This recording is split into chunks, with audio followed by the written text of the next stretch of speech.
टूटा तारा।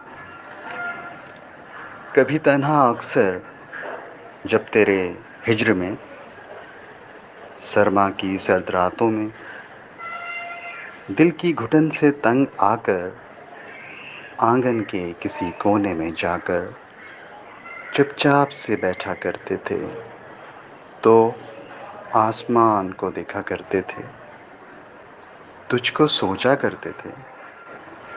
नींद से आ रही आँखें लेकर घंटों जागा करते थे।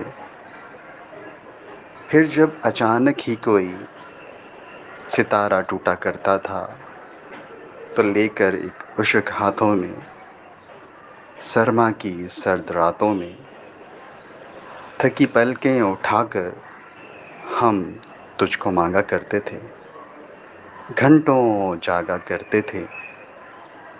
अब जो तुमको पा लिया है, तो आसमां को खो दिया हमने।